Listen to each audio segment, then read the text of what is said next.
Oh, say, can you see by the dawn's early light what so proudly we hailed at the twilight's last gleaming, whose bright stripes and bright stars through the perilous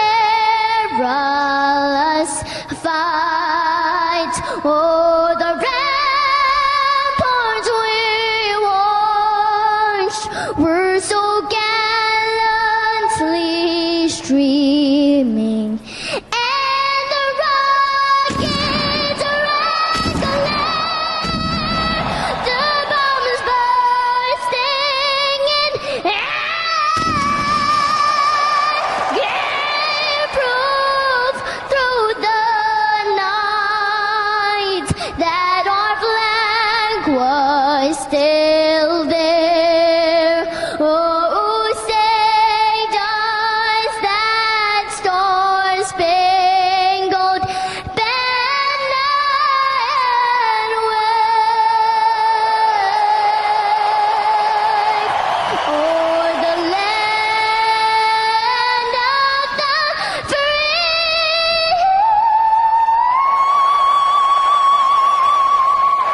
and the home of the brave. Welcome back to the Tim and Steve Show. I am Tim Beard. I'm Steve Morris. How you doing, Steve? Yeah, I'm pretty good. It's been months. Literally. Literally months. Yeah, just, Skip the elections. I know, we skipped everything. I skipped everything. Steve would do this every day, no problem, but Just because I love. yeah, This you is know. right up my extrovert right up personality. your alley. But yeah, it's just been just trying to get a place to live and have it like. You've made some great progress. Yeah, I'll try to at the end of the show. I'll try to throw some pictures up. Obviously, I have tons of them, but I'd like just a few things, and then at some point, probably should show everything. Well, at some point, I want to make a video like the show. This was this piece of crap double wide that we got for cheap, and then this is what it looks like now because it's coming. I actually sat the other day in the living room and I was like, it took months, but I finally got to the point where I was sitting. I was like, I think I finally got to the point where it's like it's not done by no means, but it's kind of home and like kind of admired. Like, hey, look what I did! Like, because I built cabinets and we reused so there was doors off of her grandparents' place. So actually, Devin, his boyfriend, his dad bought Andrea's grandparents' old house, and they were very gracious and said, "Hey, do you want these cabinets? Because we're going to redo the place." And they no sentimental value to them, of course, because they're just buying the place. And so Andrea went down and took the cabinet doors off. She's like, "Yeah, the cabinets are really crappy, but I'll be happy with just the doors." So she gives me these. Most of them were white doors, and then there was some brown ones. And I was like, okay, I'll see what I can do. Like that milk paint on them or something like that, right? Yeah, because under the white was yellow, because the inside wasn't painted the white; it was just the yellow.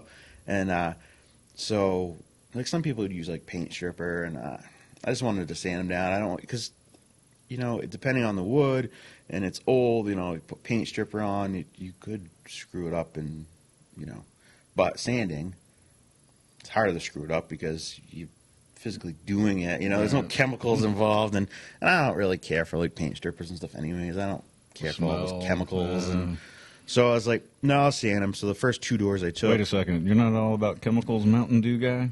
Well, drinking, of course. All right. I just like to highlight every time I see you with Mountain he's Dew. still on this. That we had a 10-minute segment on this show about 5 or 7 months ago. I just drank one of those too, so we got some formaldehyde and some other stuff in this. Talk about the bad things in this. Allegedly, I'm just kidding. There's probably not a formaldehyde in Gatorade. That was just a joke. I wonder what kind of chemicals are in there, though. But anyway, go ahead. I'm sorry. You don't like using paint stripper because of chemicals. Yeah, so... But you'll drink them. Yeah. Not paint stripper. Yeah, but, I gotcha. I mean, unless they put in Mountain Dew and then, whatever. It But might be paint stripper. it could be. So, Allegedly. yeah, so I made the cabinets and then basically for the doors to fit. And it took me 3 hours to sand one set of doors. And I was like, oh, shoot. I remember you were trying to I was over there one day, you're like, I'm just going to get these doors done before Andrea gets home. And an hour and a half later, you had like one finished. One, and I was using... Not one door, one pane of the door, because they were interlocking. Yeah, pieces of so I wood. took them apart. Yeah. So between 2 doors, I had 3 hours in them. And that's one cabinet, and there's 12 door, So I was like, whew, this is right. And I used 60 grit sandpaper, which is the highest that they've, I got a Home Depot or whatever. So it's 60 grit to strip it.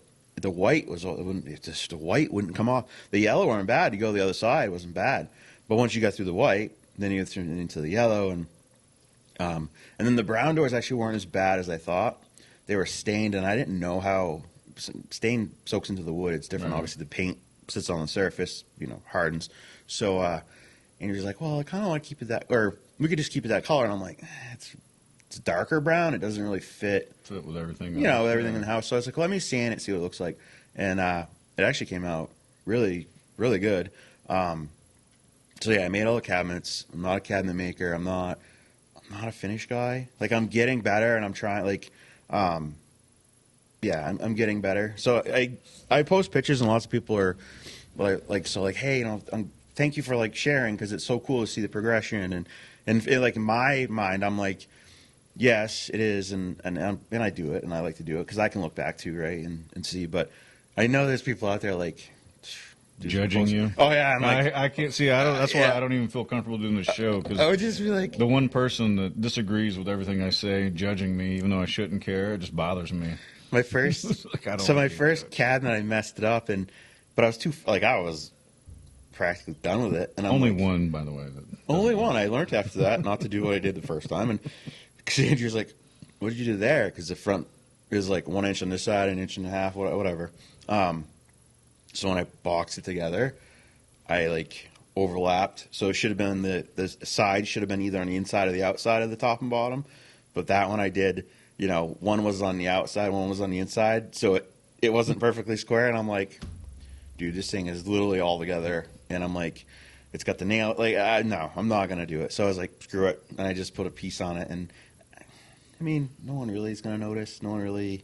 I noticed though. And she'll be like, because the cabinets I've done, so the last one I did was over the stove, and I actually made those doors, which pissed me off because I had to strip. They were too wide a little bit, so I put them on a table saw to take some off, and I did. I took the first one, took some off. I'm like, crap, that was probably a 1/4 inch, and I should have only took off an 1/8 on each door, so that then I had to mess with them because there's too much of a gap. I didn't like it, but I was like, so I'm mess with little things like that. But she's like, oh, it looks good. I mean, and it does. It's just I'm super critical of myself. You're super critical of yourself, and I'm like, dude, stop. Well, I'm doing the same thing with all this wood stuff because I'm like, the ceiling, it's all wood ceiling. The first one, and we learned, which has been nice because I've kind of learned as I've done the project. So the first one, I was like, make it all tight and all that, and because it's all dry wood, none of it's green, because green wood will shrink, and well, dry wood shrinks too. Because we have a pellet stove, or if you have a wood stove, that tends to take the moisture out more. So I look up in my ceiling in my living room, and I'm like, those cracks weren't there before. So when I did the kitchen, I was like, don't worry about it. We don't need to be so critical about this because it's going to open up anyways, and I'm going to be like, what the hell? So stuff like that. And then you came over last week and helped me finished one more side of the garage siding. And then we did some on the back. Now it's kind of okay, I need room in my garage for other stuff. So how much wood can I either get on the building or in the house? Or I built a closet in our bedroom. So hopefully I get to come over tonight and finish mudding that room. And then we'll actually be in our bedroom. I mean, Edgar is quick with that stuff. He is. He's he doesn't think you have to sand it, which normally you mud and then you have to sand. He just, but I got him Durabond 90, which... So the stuff's good, but it hardens in 90 minutes, but then it's very hard to sand. She's like, hey, can you give me some with the other stuff. It's the white bag that you actually can sand. I was like, yeah, all right, whatever, whatever you're gonna do, man. So, because You gotta give Edgar the proper tools yeah, and because he's got the talent. he does, and he'll be like, oh, I'm not good at mudding, and I'm like, looking, I'm like, oh, you're way better than No, because there's a couple of trim that he helped. Well, because he painted the house. Was it a year and a half ago? Yep. Now, but there are a couple of boards that were kind of suspect looking, and by the time he did his wood putty filler good. magic, it looks like a board is perfectly brand new. So if you need someone that's really good at painting, reach out to us. We can hook you right up. Edgar is very good. Very He's good. busy, He works constantly. always working. He just, I think it's like ADHD or something. He's constantly having to work. And When he was here, I was like, man, you should, set up an LLC and start your own business. Be your own boss, man. You're a hard worker and you do good work. he does. So Because he would tell stories. Yeah. Well, it's funny because we'll do. Andrew's like, yeah, you can just put the trim up. I'm like, yeah, but we haven't painted yet. He's like, trust me, Edgar can cut in and not. I'm like, oh, okay, because I'm thinking me, and I'm so. I mean, Andrea did the sheetrock in the kids' rooms, like pretty much herself. Like I did the framing, those kind of things, but she did the sheetrock, and then there was one thing that we got. She found this like 3M adhesive, and she used it for the tape, which I know that's not normally how you do it. Usually put mud under it, the tape, and then mud on top of it. But I wasn't going to argue with her because she was doing it, and there are some things she does she got more experience than I do. Like I've done a little bit of mud. It amazes me sometimes, like whenever you're telling her what to go buy, because number one, y'all don't talk very loud, because I can barely hear y'all sometimes when you're talking, and so she'll be like in the truck, you'll be 30 feet away, and you're like, I need some X5 38 Z22, and she's like, for the blah blah blah blah or the blah blah blah. I think you want the 33. And you're like, whatever, just and she goes off and gets it. And if that were me sitting in the truck and you were telling me that, I'd be like, hang on, let me write this down, let me Google it, let me take a picture. And she just, and it's a random. It's happened many times. It's happened where like she runs off on an errand, you're far away, y'all are not talking very loudly. There's cars, the engines are roaring. There's power equipment going, and then. It's just amazing. I'm impressed with all the knowledge that Andrea has on all that stuff. Yeah, there's not just like the plumbing, sewage side of life, from your previous business. Yeah. I mean, it's almost anything. It's impressive. Yeah, I'll ask her like I often ask her, hey, what do I do on this? Or like when we did the garage door, hey, why don't I have Andrea come out? Because Andrea's better with doors than I am, and it's just a fact. Like she's good with doors. Windows I can do pretty easy. So when I replace my door, I need to ask Andrea to come over, not you. Yeah, pretty much. I just supervise from the distance and help me balance it. Because but you I was like, hey, why don't we throw this door in there? Since I'm here, I can help you. And you're like, well, actually, I need Andrea. Andrea came out and yelling at us. Yeah, I know. She was like, I was kind of getting pissed. I'm like, what the hell? Like, if you're going to have an attitude, we could have just done it ourselves. Like, I can do it. I just don't like to do it because you have to have it just right. If you don't, it doesn't work. Right. It won't open. Like, we had Alan put doors in for us at our other house. And I said to her after, like, no offense to Alan, but I'm never having to help him do doors again. Problem was, he spray foamed them. But the problem with that is the door does move. Yeah, I've learned that the hard way. And when it's spray foam, guess what happens? It doesn't really move, and then it's just a wicked squeak every time you open the door. I'm like, this is horrible. So, like, when we did these ones, no spray foam. Usually, I won't ever fiberglass use spray insulation, foam because the one I need to replace is because I spray foamed it, and I think I cracked the frame because I put expanded too much, and so I just now have it to where I can close it and lock it again. I mean, it's already behind a lock. If anybody has any ideas, we fixed the front door to the house like 2 weeks ago because it was like it would shut, but then it would just open. We'd have to deadbolt it, and it's kind of back to that again. Problem is, basically, it's a double wide on a slab. Frost moves it, which is normal. Your house now on a foundation shouldn't move that much at all. I mean, It will a little bit, no matter what. But so I'm like, crap, I have to fix this door again. And of course, with these, the ceilings aren't a normal ceiling like this is 8-foot ceilings, right? Well, those aren't. Like an 80-inch door, which is a standard door, like fits, but there's not a lot of room for adjustments and all that in them. So I was like, man, I'm gonna have to can go back to fixing this thing again. But yeah, we got living in the house, have full power. Huge shout out to Jeremy Dodge for coming out on a Saturday one day to finish hooking up my electrical, and then I still was on the temp power, and which was extension cords. And I was like, is there any way you could like take the power from the temp and run it to the panel to give me some more juice? You know, I get it. I can't do all kinds of things, but at least because I had one breaker or one outlet kept tripping, they're GFI'd because it rained or whatever. And so you come out on a Saturday, did all my electrical, finished the stuff up, got me a temp hookup, and then like 2 weeks later, a week later, I think, then public service came and like hooked me up to full power, which is nice because then I don't have to worry anymore. You still got my big freezer down in your garage because I was like, can we leave this here until I'm ready for it? Because there's no way I'm going to be able to plug that in. And so huge shout out to him for coming out. And then I got my bill from him, and I was like, really? Like, that's it? Like, I know what he did. I was there, and so huge shout out. So is it fair pricing, or did he give you the membership hookup? No, extremely fair pricing, and yeah, I've used people in the past, and I was like, wait a minute, it cost me how much to do what you just did for me? And then I looked at this, and I'm like, this dude hooked my whole house up, like, so it was. Was that Jeremy Dodge? Jeremy Dodge, yeah. He, I don't remember what his business name is, but no, I don't want to say the wrong one and be like, oh, yeah, I don't remember. But anyways, yeah, Jeremy did my electrical, and so he did the panel in the garage, the meter, all that stuff.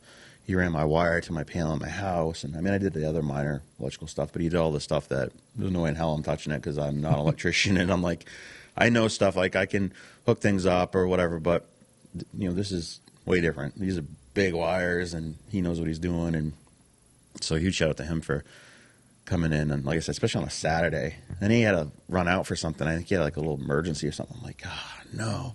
Like, who knows when he'll come back because they're busy, right? And he had come back that day, and I was like, man, thank you so much for like just coming in and doing this for me. And I was like, oh man, he's here on a Saturday. I wonder what my bill's going to be. And no, he treated me right. So, it's not like you utilized a lot of people, but over the course of the last 3 months, you've had a lot of people helping you. Yeah, which speaks to the town and the values of at least the people that you know. You know what I mean? Like, yeah, it's definitely not something we did all. Emilio's friends helped out a few times at least when I've been over there. Yeah, like the day we moved, Carter and Kai and Tyler, who are like Adriano's friends, like they came and helped move a little bit of stuff. I said Emilio, but he was talking to him when I but Emilio. Yeah, Emilio's been helping a lot. Yeah, Emilio's helped. Everybody's helped. Yeah. I mean, everybody's helped, yeah. Kyle and... I was just thinking about when we were lifting up the beams for the garage. The trusses, yeah. The trusses were ridiculous. Yeah, so 30 spans 32. So I think the trusses are 34. Yeah, they're 34 feet wide, 5 pitch. So I think they're about close to 7 feet tall. Now I don't have just a regular garage. I have a second story on my garage.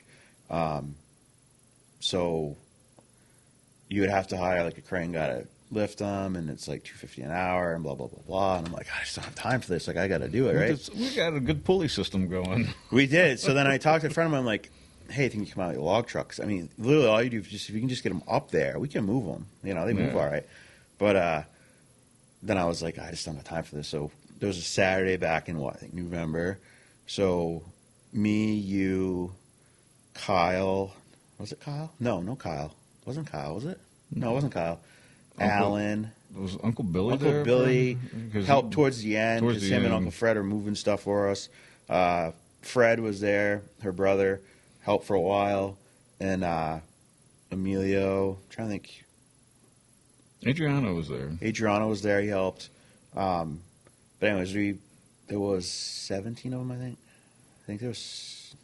Yeah, I think it was 17 or 18. 2 gable ends and then the trusses. And so Alan was there. Yeah, Alan was there. And Alan got attacked by Yeah, every time I was supporting the weight, it would always just fall. somehow right it on would not Alan's work out well for him. But so he literally took.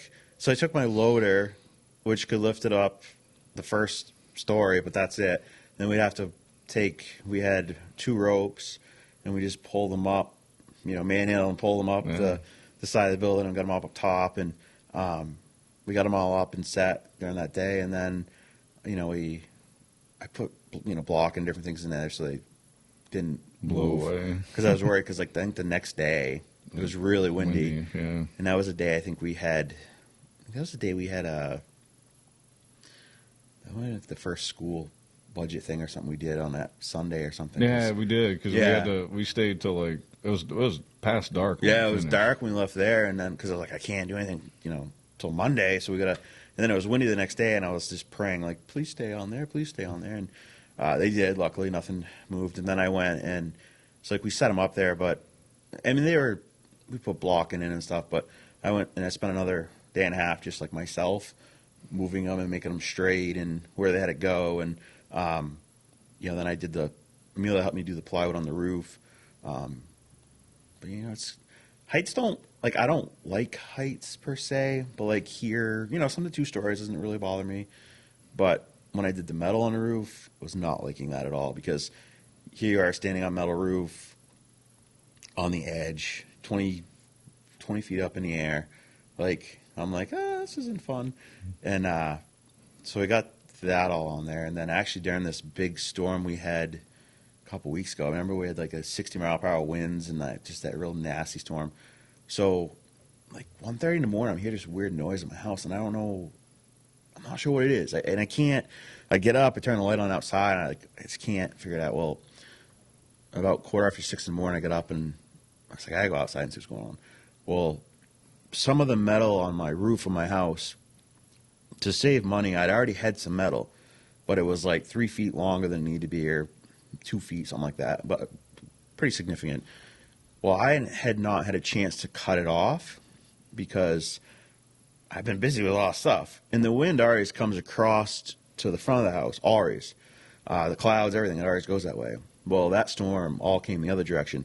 So it lifted up the metal on my roof. It broke strapping on, so I'm losing my roof on my house. It's raining so hard that the time we were done, we spent an hour out there trying to fix what we could. You're soaked like you would have been if you were in a swimming pool. Like we're that wet. Somehow I'm standing on the roof in pouring rain with my muck boots on, not falling, which was a miracle on itself because metal roof and standing is not normally something you can do.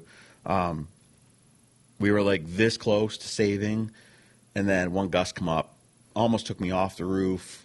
That piece I was standing on ripped it up, and it was like folded over on the other side of the house. And then over Emilio's room, it ripped 3 pieces right off the house completely. Just strapping, broke it, like smoked it off. I'm like, what the hell? So luckily, the house had shingles under it before, and it didn't leak because I'm like, there's nothing we can do right now. It's way too dangerous to be up here messing with it with wind like this. Like, one of us going to get hurt.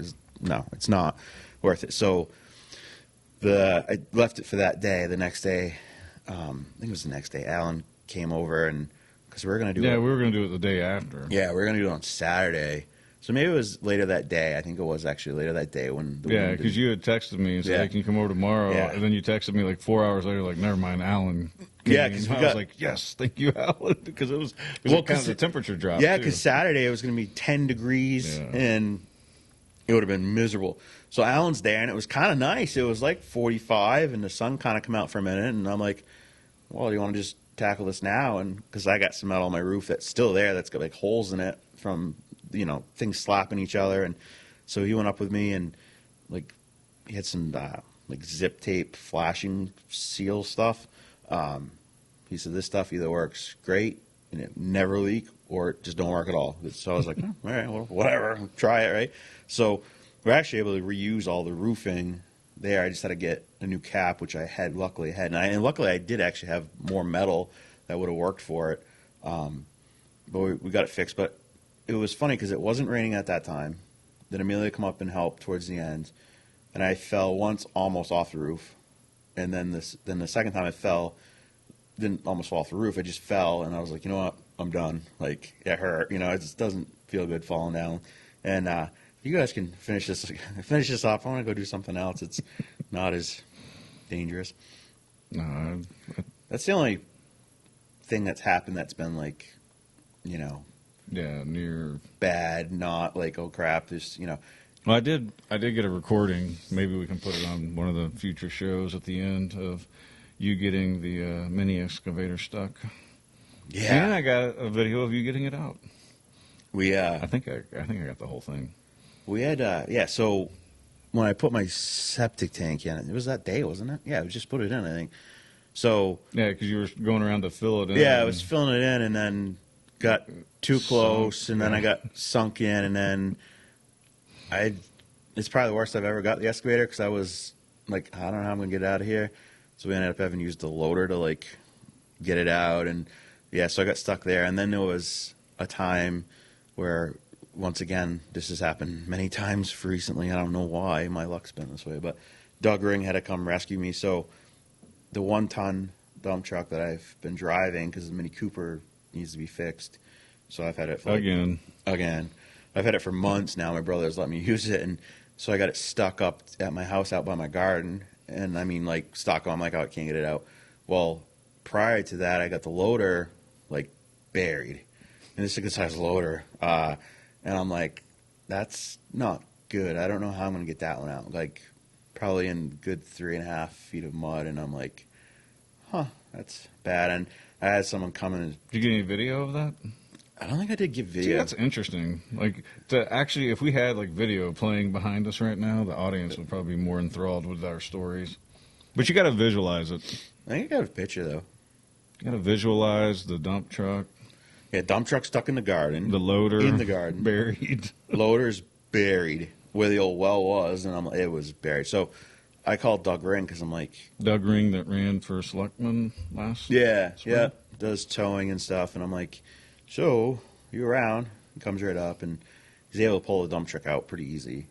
And I was like, do you want to try to take the loader out? Because I don't know, like, I don't have much hope. And so between his wrecker, my tractor with Amelia and me in it, we managed to get it out, which I still think was a miracle, because it was buried. I thought I was going to have to wait a couple weeks till the guy was coming out to do some logging with a skidder and pull it out.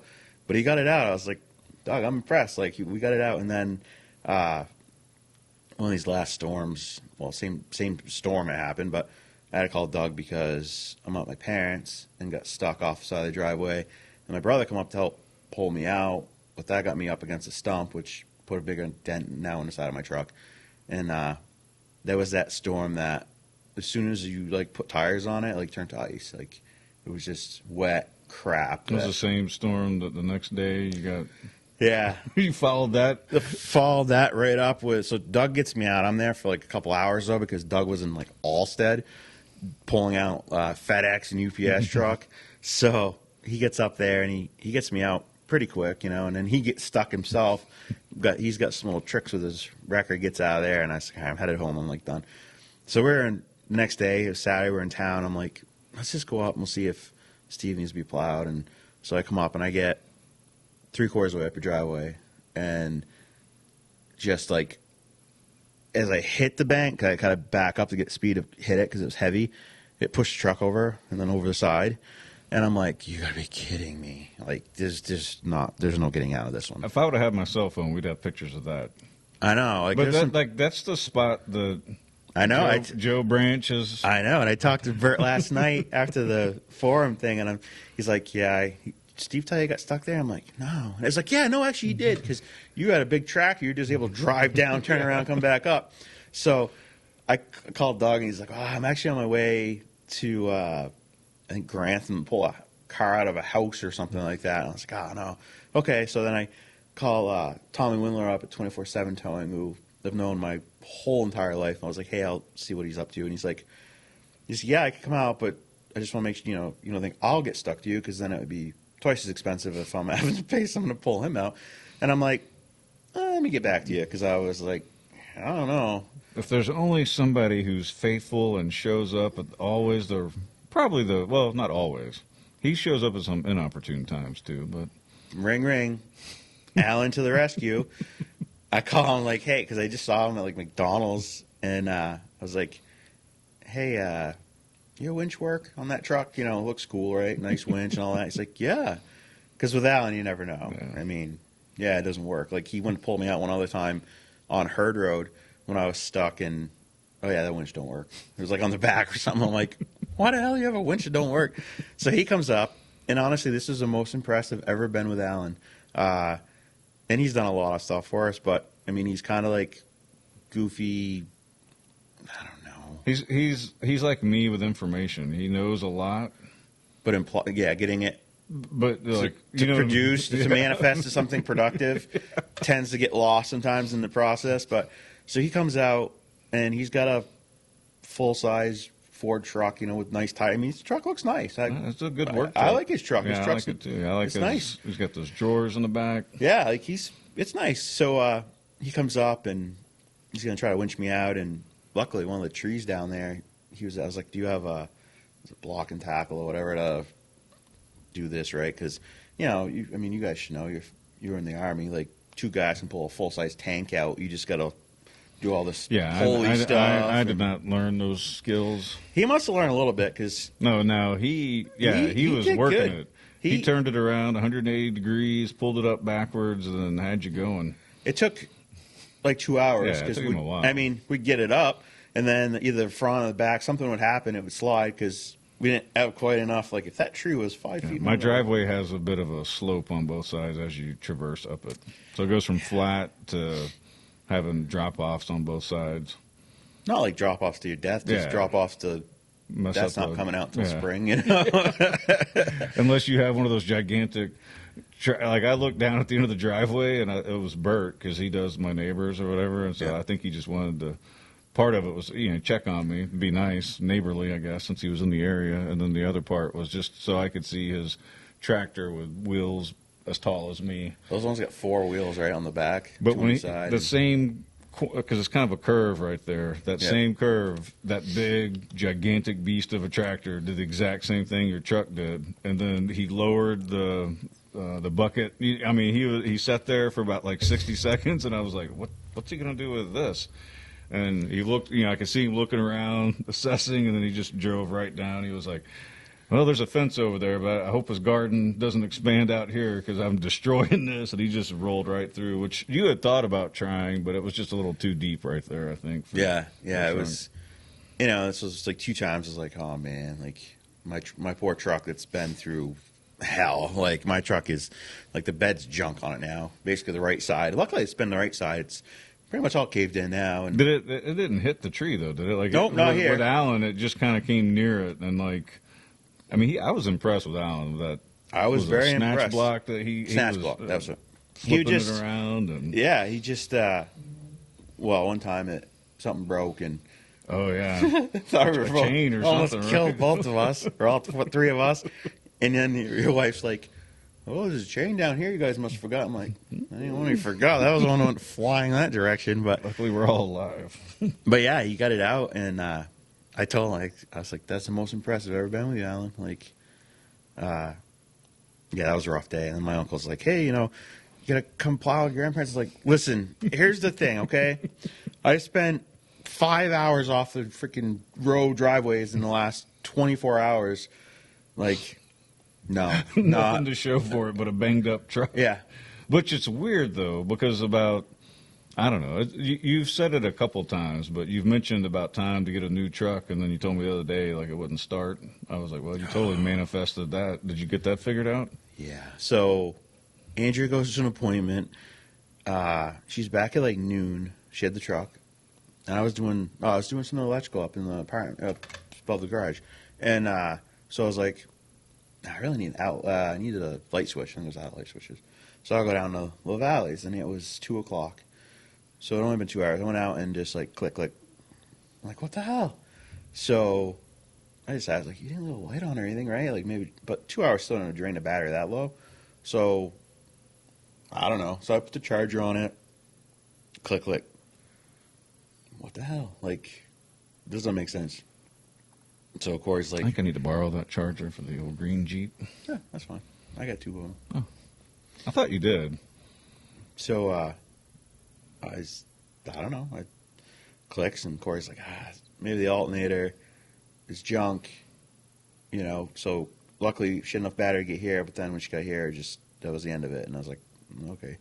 So I take here. This is another day. I think the road's not great that day. I don't remember, but anyway, so I was like, take his truck down to Napa. I'm like, this isn't good. I'm like running out of vehicles, and his vehicle that I need to get back to him is, it's a 3-seater. Like, it's not, So go to Napa, and I was like, hey, do you guys have an alternator for this truck?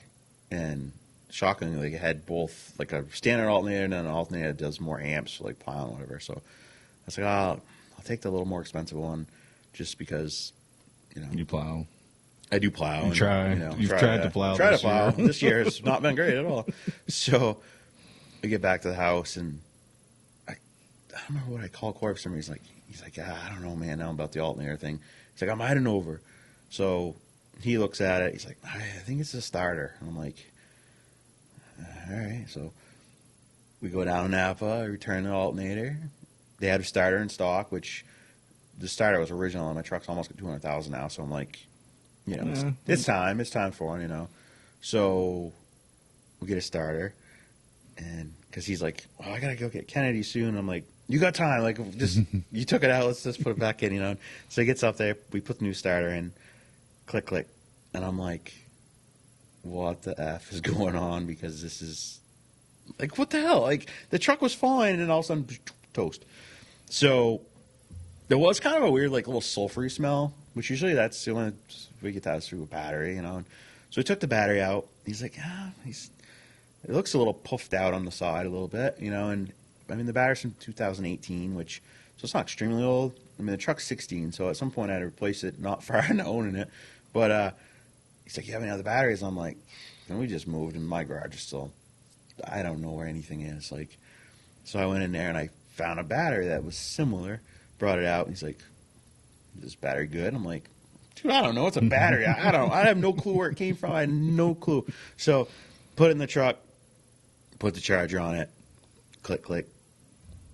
And I'm like, what the hell? Like, so he's like, all right, Kennedy, just like do it for like an hour, just leave it on the charger. And so I was like, okay. So I did it and went out, click, click. The lights are bright. Like, it seemed like the battery was taking a charge, So messaged my friend Scotty, who actually fixed a dump truck before. He's like doing this mechanic stuff, like on the road and come to your house kind of thing. And I was like, hey, what are you doing? Because my truck's dead. And he said, well, come out tomorrow. I was like, no, that's fine. I don't expect to come out today. And so Andrea had to bring one of her niece or whatever to back to Claremont. And she was just like, well, just pick my battery up. Because at this point, I'm already like $200 for a starter. I'm starting to really spend some money in this truck. But I'm like, just pick a battery up because who knows. Just put a new battery in it, and it fired it up. So I was like, all that could have been prevented with just a new battery. But that's not how batteries usually, it doesn't usually go that way. It's, maybe your vehicle start having issues starting. Okay, now it's time, my excavator, same way. If it's really cold, it won't start. Right now, a little warmer, it'll probably start because it's time for a battery. And I know it, it's been going on for a while. Well, this thing's given me no signs that it was time for a battery. It just went from, hey, she's up in Lebanon, gets back to Newport, no problem, and then toast, like nothing. And I'm like, what the hell? Yeah, that's how I know my battery's dead. Like, it died, like it wouldn't start in the driveway, and the sun came out, and it fired right back up. So I'm like, I need to get a battery. Yeah, so that was a few. So the charger might not work. I may just need to go get a battery. Yeah, it might. That's a problem. Like, the other day I started my dump truck, let it run for a little bit, because vehicles sit for like any time, it seems. Yeah, I only started at that one time since Zeta went to college. So in 4 months, it had been started once. So I think it's time to get rid of that Jeep. Get me a little pickup truck of some kind. That's what you need. Jeep doesn't really do any good. No. I mean, it's nice to like drive out to the pond if I wanted to, but... You do that with a pickup, though. Yeah, I can do that with a pickup, or get me a side-by-side at some point. Say I have a side-by-side, but it needs a motor. I know, you said that for about a year now. Sucks, because, like, we have a farm. Like, really important to have a side-by-side. It's convenient. It's just, it is what it is. But, Yeah, so stuff like that, like my well. So we did a dug well, and we talked about this before because they wanted like 15 grand for a well. I'm like, there's no way in hell I'm giving you 15 grand for a well. Now when I go out here and dig down, 6 feet and have water for days, like, you just. So I dug a well. I did that, and It's 15 grand for a well. artesian. That's what when we had called. That's what the people had said, and they're like, "Well, the pump's $4 grand," and I'm like, So what's the difference on artesian and? So, like a dug well, which I do have now, dug wells is usually like 20 feet or shallower. Artesian wells can be 100 feet to okay. 500 feet. So it's a little bit cleaner water, possibly, Well, or they say. so it's kind of weird because the reason you're getting water radon and you're getting all these things in people's water is because they're going so deep for it. If you get it at the surface, it's not. It doesn't. It's not there. So it's actually kind of turning into where the dug well is probably a better water source because you don't have to treat it. Because nowadays you got water radon. You've got, we have iron in our water anyways. That's normal for the Northeast. Water hardness is common because of granite. You tend not to have to do as much with the not as much stuff as far as like radon and stuff. I've never heard of someone with a dug well that had to radon. Not that you couldn't, of course, but the advantage of the artesian well, like you have an artesian well, and I would like an artesian well, but How do you know I have an artesian well? it's that small casing you have out there. So that those little small casings you stick, that artesian. Dug well is going to be a 3-foot round cover, so I have one of those up by the woodshed. So that's probably an older well, yeah, not in use or something, maybe? yeah, it could be an older well. So the problem with the dug well is a lot of times it can go dry in the summer because if we have a drought like this year. But for me, the whole like drought that we had this year, which we did, right? I mean, it was pretty dry, but this section where I put the well, like it was never dry. So I was like, hey, I should be good here. So when I went to get because we lived at the house for like a week, 2 weeks without like running water, like we would flush the toilet with a bucket of water. We'd go get it from the well. Like it was not convenient. It was convenient because Adriana just moved into his apartment, which is like a mile and a half down the road. So we could go take showers there, So it's like, I got to get this water going. So pick up a pump and do that. Like I can't, like it'll get prime, but then it loses it. It doesn't make sense. Like what the hell's going on here? Talk to my dad. Like what's going on? Yeah, that was a whole 2-day ordeal. 3 days. I came over and helped you. Like, By help is a loose term, by the way, for the audience. If anybody's still listening to us talk about this. usually help is Steve comes over and shoots the shit with me, and I work, which is fine because that makes it more fun. So no, whenever Steve's like, I want to come help. Okay, that's cool.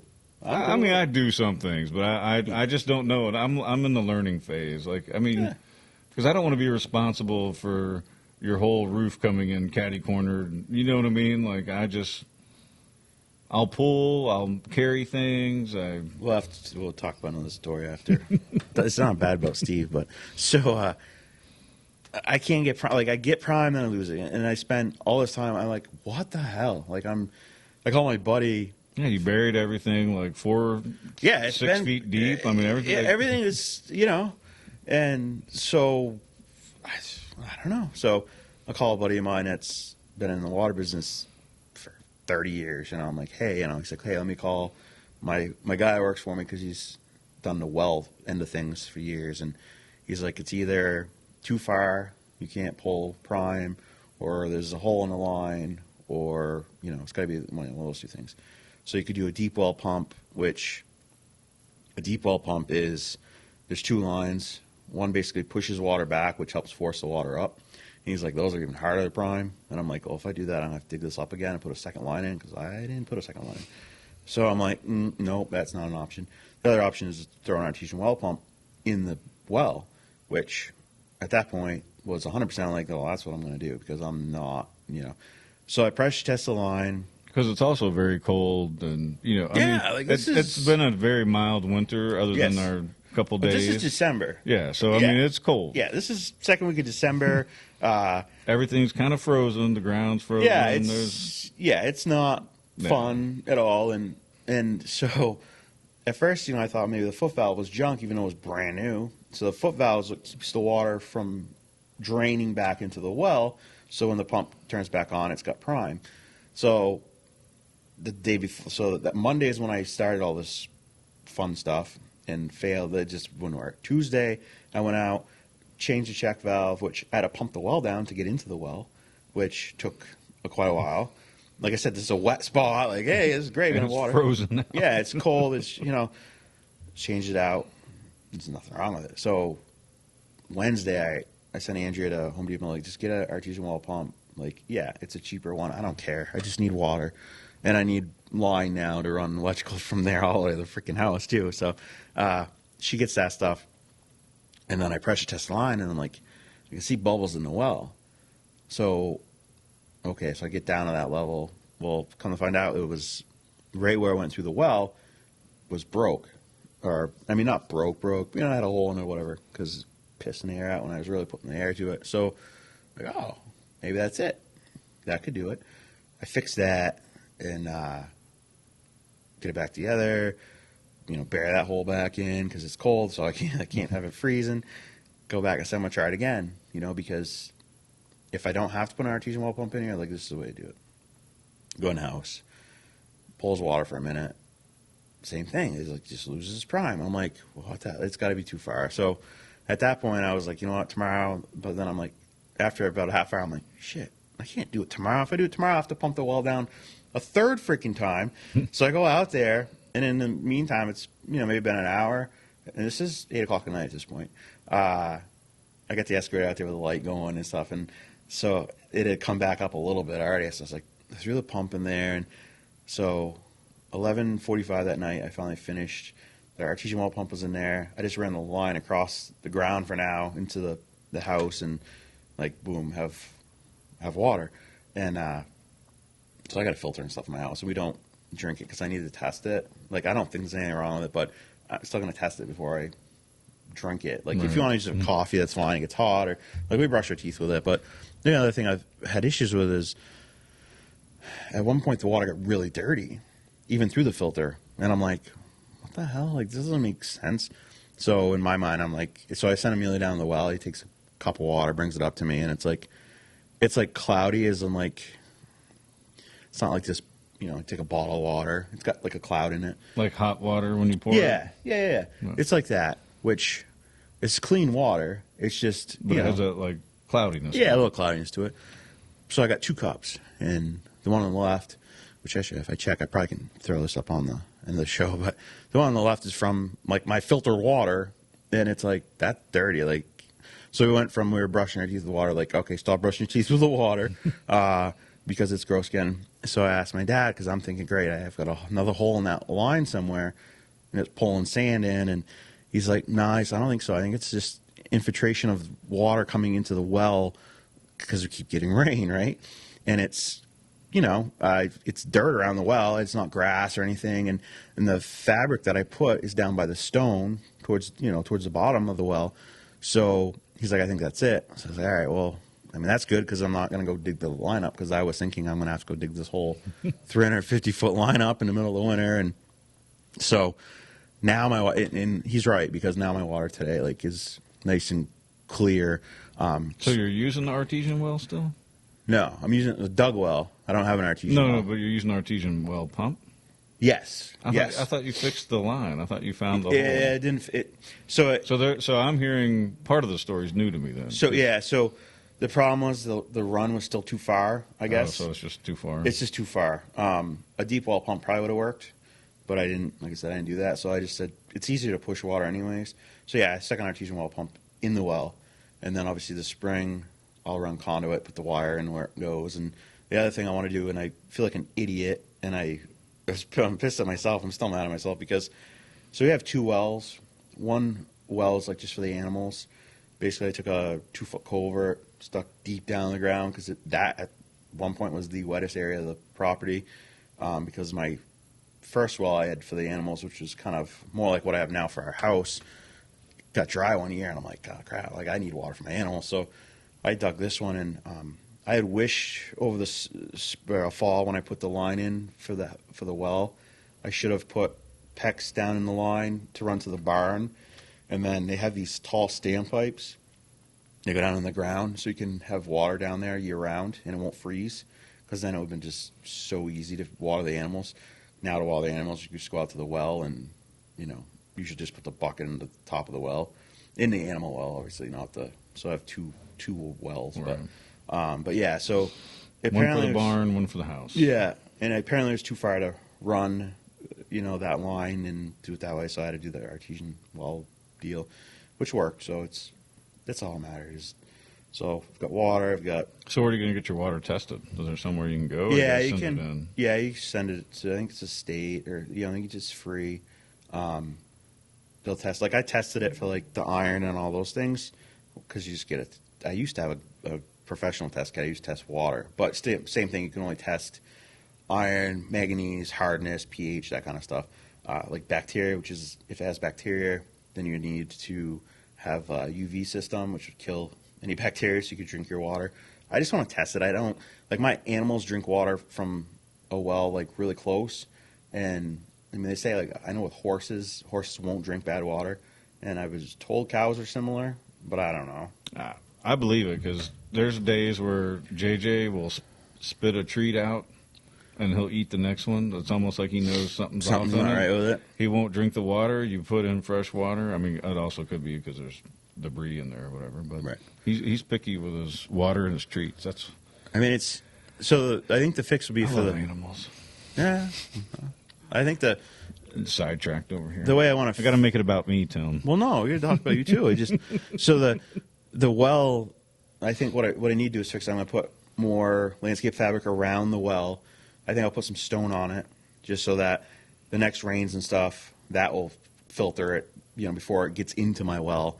And then obviously the spring I'll seed it and stuff. And once there's sod on it, you won't have that because that's a filter, right? You've Right. got a good thick sod, and it's just a tough thing where I'm in the middle of, I've got. Yeah, well, you're doing everything by yourself with a select few friends that Yeah. you trust and everything else. So it's So all taking the your time. outside stuff had to come to a pause. Like my backyard looks horrible, like a bomb went off. Like it's a construction zone, right? So, but as soon as it's nice out, okay, now I need to start really, getting some sod or get some grass going so that, get things better. And it's going to look nice and sharp. it will, yeah. No, I'm excited. It's just, You got the trees to clear out that back acreage so you can get some pasture land. Yeah, I'm excited for you. yeah, I got Rick Kimball's in there logging now, taking out about, I don't know, 5 acres ish. But then I walked it. I'm like, maybe it might be more, but I need some area for my cows to, have a pasture and stuff. So, and I was like, and if I don't have him do this, I'm never gonna be. I don't have time. Like as it is, things like that's why we haven't done a show, because it's time consuming. So if I come here for a few hours, just a few hours, I could be doing something that to make my living situation better. And so then we were finally like, hey, we need to do a show, and we're gonna do a show right around the 1st. And were you sick? Yeah, I got you. sick. You weren't feeling well one Yeah. day, and then my old house Like has a had migraine. I wasn't sick. I Yeah. had like a migraine. my old house has been sick since around Christmas, maybe. And luckily, like Andrew and the baby are over it, but Uncle Fred's mostly over. Her mom's still got a wicked cough, which doesn't sound great, but Fred got, I don't know. So, and I got lucky. I don't know how. Somehow, like Amelia was sick, Lydia was sick, everyone in the house was sick. I escaped it. Like, knock on wood.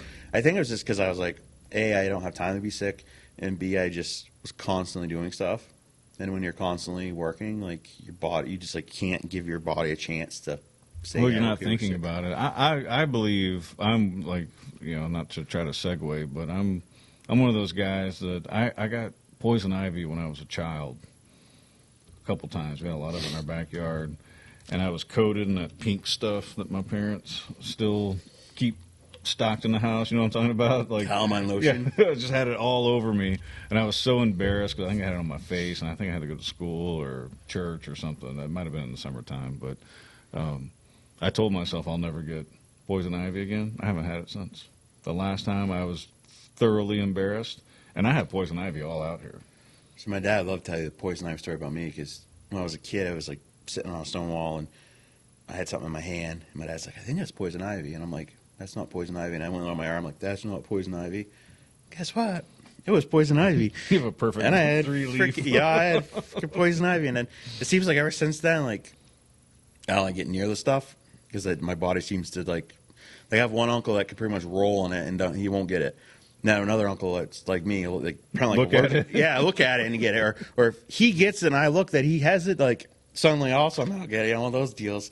Yeah. So either I have only encountered false poison ivy, whatever that stuff is that mimics it, or I have convinced myself internally ever since I was thoroughly embarrassed for, I mean, you know, a kid. I was probably like 12 or something, where it's at that age where you don't want to be walking around looking like a calamine lotion weirdo at school or church, whichever one it was. And I told myself I'll never get poison ivy again, and I haven't. Knock on wood.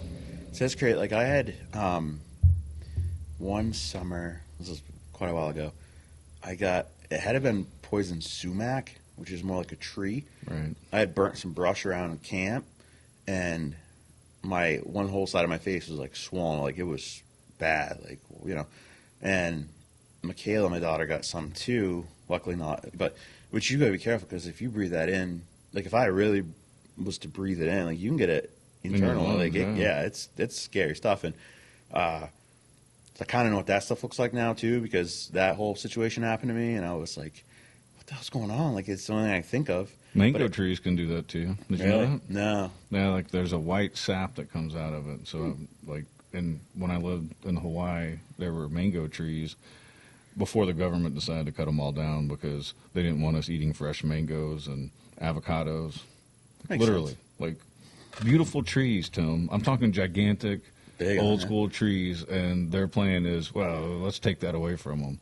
Like I could go outside, and because they're wild pigs, I could go outside and there's a gigantic mango between me and my neighbor, and you could pick them, eat them, better than the store. If they fell, if the pigs hadn't got to them, you can eat them or make juice out of them, you know, if they're bruised or whatever. But we would have soldiers that would get like burns. It was like, Oh wow. second and third degree burns on their hands if they got the sap on them.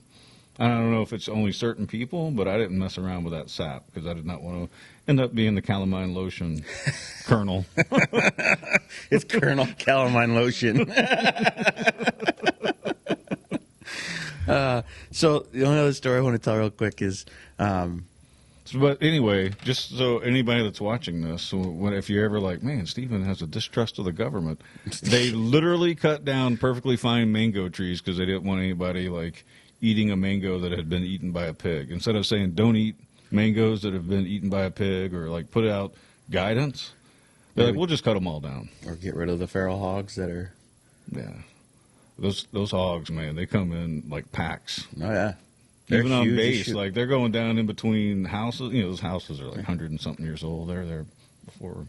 It's crazy because like down south, there's a huge issue with them now. Like there's no hunting season. It's, Oh, my brother got in trouble because he came across sow and like 8-9 piglets and didn't kill any of them when he was obviously a teenager or whatever. My uncle was mad. He was like, "You need to kill all of them." Yeah. My brother's like, "But they were babies." He's like, "Kill them." Yeah. Well, They're it's bad.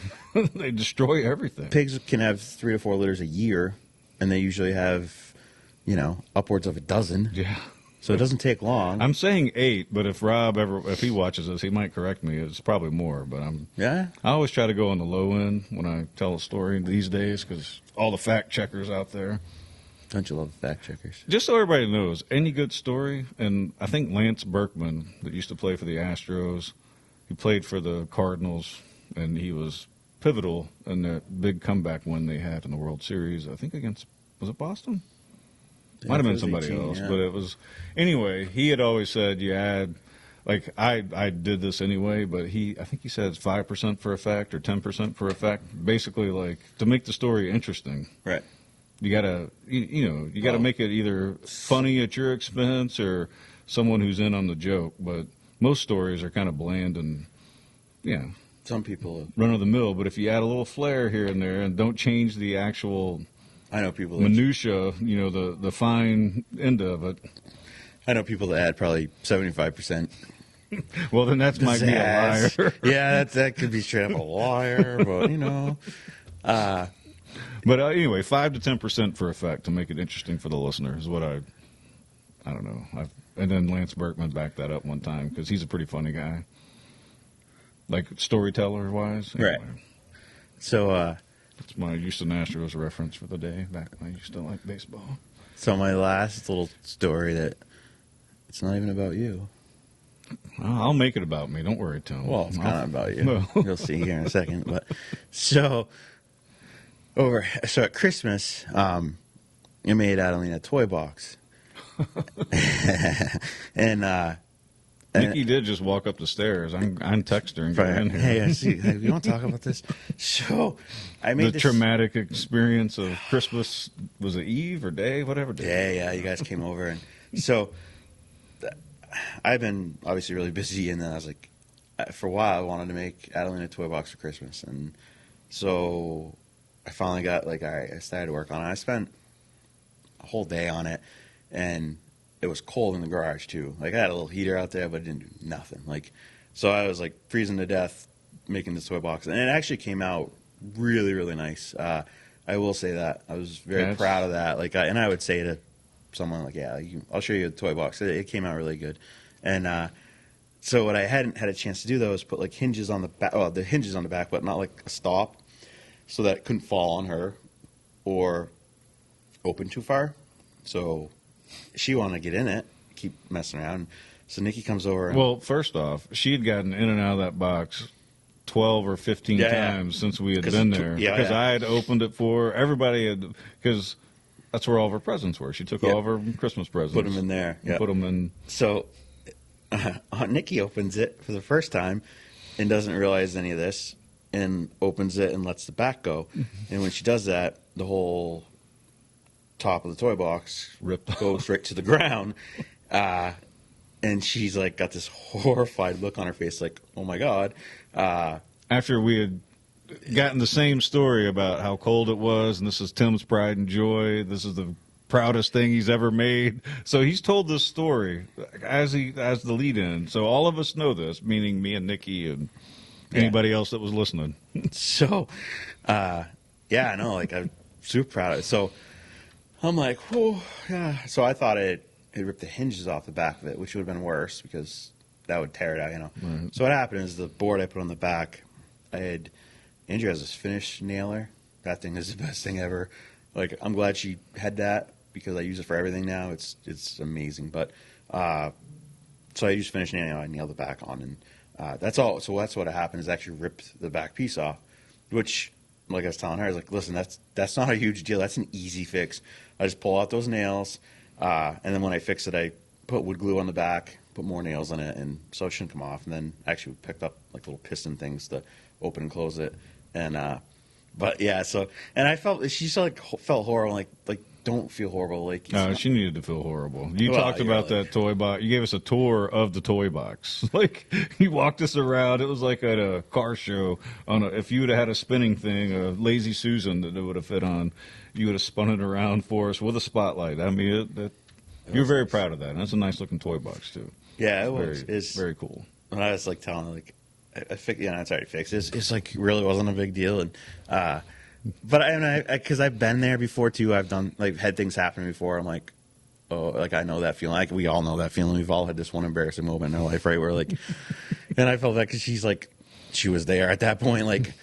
Oh my God, I just broke it. I'm like, well, it was loud. It shook. Well, the box is 36 by 24-ish or something. It's a good sized box. And and I put her name on it, and I did all kinds of stuff, and it's a kind of funny story. Something you didn't do. It just I'm just held slightly responsible because it was my wife. Well, I just can't ever let it go because you don't ever let nothing go. He'll still bring something up, so I'm like, oh, okay. I'm cursed to have too good of a memory sometimes. Why do I do that? You're right. I need to let things go. I still remember conversations from 2.5 years ago at school board meetings and such.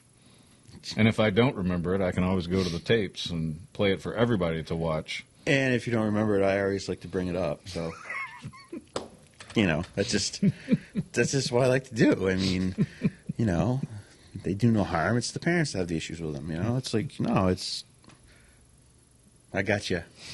I'll remember for you. Yeah. So there's a little hour version of our. Well, it's a good catch up. But, I mean, we can give some segues. We got a lot of good stuff going on in the country. The Twitter files are pretty much proving everything that those. Me and you've been saying that we're conspiracies, theories, nut jobs, blah blah blah. Huh? Yeah, the country should be concerned that our own government is censoring quote unquote experts instead of having a debate about things. Like, could you imagine the country being founded without having the Federalist Papers, where men were able to debate back and forth and they weren't canceled, and people, granted that might have made people mad, obviously. Like, emotions are okay, but that's part of living, is being able to handle the emotions and being able to handle a conversation. So, yeah, everybody needs to learn that again, because that's something that just doesn't exist anymore. They hide it. They don't allow it. And Twitter and behind Elon Musk, and I'm not necessarily saying I trust everything that Elon says. No.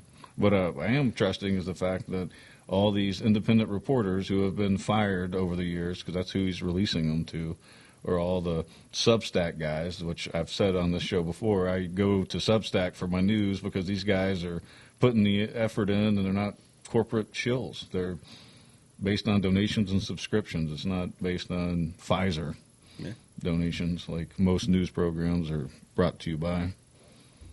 Pretty crazy. Some, not necessarily Pfizer, but other advertisers like Mountain Dew. They're not going to tell you about their chemicals in there. No, and it's just like, so last Monday, not last Monday, because last Monday was yesterday, but Monday Night Football, the Buffalo Bills player literally dropped dead on the field, and luckily they were able to resuscitate him. And he's released from the hospital. Finding out more and more about him, and he seems like he really is a remarkable young man, 24-year-old football player. Well, it's interesting to me. And this is the me that has a problem with double standards. It's hypocrisy in another form. But Tim Tebow used to kneel and pray, and everybody, and not, I won't say everybody, a lot of people chastised him to include the league. They didn't want him doing it. It got him shunned from the NFL, just like Kaepernick kind of got shunned from the NFL for his wokeness and all that. Like, it's similar. And then the whole nation that was watching Monday Night Football probably said some type of thoughtful, if they were any type of religious person. Yeah. Like, man, I hope he's all right. No, I mean, you know what I mean? It's a double standard. Like, it is. I mean, I see the thing about it. Don't get me wrong. I think if a player wants to kneel and the team owner says that, then don't support the team if you don't agree with kneeling. Right. But if the team owner says, hey, stand for it, or don't come out of the locker room, then respect that, because he's your boss. Right. Or she's your boss. Right. No, it's just a lot of stories coming out of this. Well, first of all, this kid has because I'm a free speech guy, right? So you want to do it, like, I just know now to stay away from you. Right. No, I will not be friendly. And we've never wanted to limit free speech. Like, there's people that still, even this today, like, they're in the KKK, right? And you have a right as a person to be a dumbass. And in my opinion, you're a dumbass. But you have a right to do that, as you should always have a right to do that. And then people, then these guys are in a bad group, a club of any kind. So I don't want to be associated with them. Exactly. Right? So that's which gives you freedom of association. It all kind of is connected together. But so he has a toy drive thing he was doing, and because most of these NFL players do have a charity. Right. A lot of them are very charitable, some not. But so this kid, like I said, kid, I mean, he's 24 years old, but he's young. He was doing this toy drive thing, and over the course of his time between that night and then like 8 days later, I think it's over $5 million been raised, which there's actually a thing going around. This carpet company pledged $5,500 but the Washington Commanders only did 5,000 because there's been lots of stories about the Washington Commanders bouncing checks and all this stuff. It was kind of a funny thing, and then who's the guy who owns the Patriots? Bob Kraft. Bob Kraft donated $18,003 to some sort of. No, 3 obviously is just his number, but the 18 was some sort of had some meaning to it. But and then he actually was released from the hospital yesterday. And he seems like he's going to make a full recovery. Like That's he may play awesome. football again. Because I literally said, I posted this on Facebook, and I had some people say things that, like, because I'm like, I think we just watched a COVID death live on TV, and I still feel like that his whole issue was because of that shot, because they're trying to say, No, we're not medical providers. We're not Don't medical take anything we providers, say no. as medical advice. we just common sense, put things together. And so what's the, you know the term better than I would, what's the term if you get hit in the chest? Oh, the one that they were Comio, yeah. So there's a term that it happens to baseball players. Corditis or something. Yeah, so baseball players, especially pitchers, it's dangerous. Especially, and that's why like little league and stuff kids will have to wear a chest plate, because if the ball hits you in the chest and hit your heart will stop. But this football player got hit, was not a hard hit, but got hit. He stood up, adjusted his helmet, like for probably 15, 20 seconds. It wasn't that long, but It was he not instant. Well, yeah. Stood up and then He just stood up, dropped. And so like, some doctors hit hands said, with a guy or elbowed a guy. You know, I'm replaying it in my head. And then when he collapsed, I was like, Nikki, this is not good. And it was. the Buffalo Bills had their. You could see the look on their face that. Yeah, that was I knew that it wasn't going to be a broken clavicle or anything like that, because you could see the look on the quarterback's face. I mean, everybody was genuinely. So when it came out that they had to do CPR and all that stuff, then that makes sense, because that's what I figured happened. It was like his heart must have stopped. Yeah, they said he died there, right? I mean, your heart stops, you die. Your grandfather had a heart attack, came back to life with CPR and whatever, and so, but I had said, and I hope it's not. I genuinely hope it's not. But there is. I keep sending them to you more and now. more evidence of something not being right, and 18-year-olds that. 16, it's not normal no. to try to normalize. Like suddenly having a heart attack something's causing it. Right. I remember all growing up, I always went to go to my doctor and like, well, listen, you're fine. You're not gonna have a heart attack. You're too young to have a heart attack, because kids like people your age don't have heart attacks. But there are people who have heart conditions, right? Sure. Like I had a cousin born with one. Yeah. But they're not playing pro football. No, they're not athletes that are in. Those guys shape. are in peak physical shape. Those guys watch, usually most of them that are serious about their craft, are watching what they eat, everything is probably like programmed out, especially during the season. Now in the off season they may whatever, but like their whole job is to be able to physically exert themselves for 4 15-minute long quarters. They don't just. Yeah. Occasionally. It's not like me and you go out there and even that kind of tackle. If you had a heart attack, you'd be like, well, what are you doing tackling an NFL player, jackass? Yeah. You know what I mean? I wouldn't even. What'd you expect to happen? Like, hello? But being a guy that played football growing up and then seeing that tackle and watching football up until about 3 or 4 years ago on Sundays, it was like a routine. I would just turn it on. That hit, to me, my own personal opinion, and I'm not a medical provider, nor do I pretend to be, but it looked like a standard tackle that he initiated. Now, if he would have been standing there looking over here and then someone speared him like Goldberg, a helmet to the chest, I'd be like, holy cow, that killed him. Like, that was a unexpected shock. My own personal opinion again. I'm not a doctor. I'm just saying from my experience playing and watching football. Yeah. But, so good news. Great news, and I hope we find out, and if there is something that's caused by something that's been that's going on around the entire country, I hope they find out and can stop it so that it doesn't happen anymore. To me, that's the thing, is like, I don't even want to argue about it anymore. I want to find out what's causing it and how can we reverse it.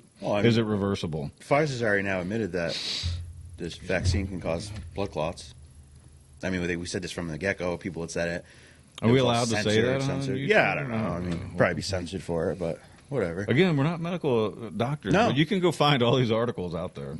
Yeah.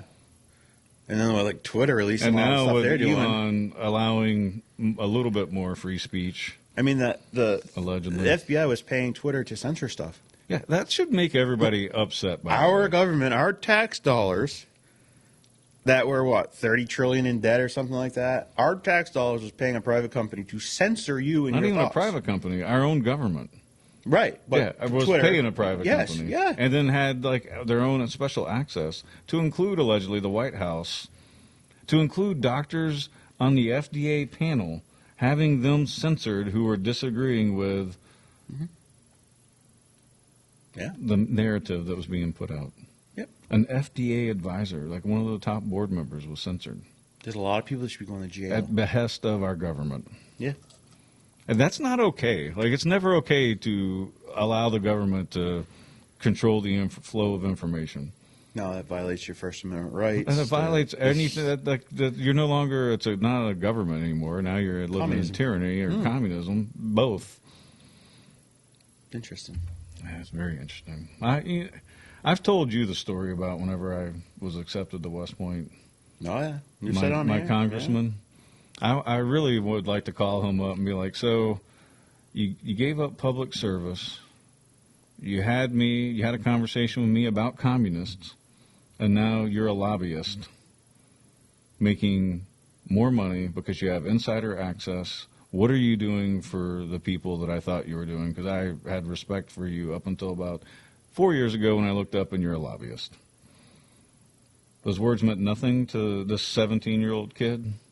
It meant a lot to me coming from a congressman. Yeah? And it was about communism, and it was, but we don't put up with communists, and communists are not welcome in this country. However, now he's a lobbyist, former congressman. Nice, isn't it? Yeah, because the lobbyists control the government, not me and you. It's not we the people anymore. It's whoever donates the most money today, tomorrow, over time. Yeah, I mean, honestly. Allegedly, there's a few, right, that showed some courage with the House vote. They did. There was 20 of them that stood the ground for a while. It took 15 votes to get useless McCarthy elected. But Well, they put some rules in place to where they'll be able to get rid of him if he, because before assuming, it was, with Pelosi, it was just, they said it was like a prison camp. Like she controlled it. she and controlled it was, everything. It was like a tyranny within a tyranny, or a tyrant within a tyranny. Yeah. A mini tyrant. So hopefully some things will start to get better. I mean, they're going to investigate the FBI, supposedly. They're going to investigate a lot of this stuff. But Well, if anything that Senator Graham says is a blowhard lie. yeah, I don't like him. I like, the only ones I like, I mean, he says great things, but then he doesn't ever follow it up. I like, Because that's how they do conservatives. That's why I'm an independent, because they'll get conservatives like they're going to fight something, and then they'll go listen to them talking like, well, this is garbage, and then no one's ever held to account. so Who's going to be held to account for the JFK files that were released that said our own government was in on it?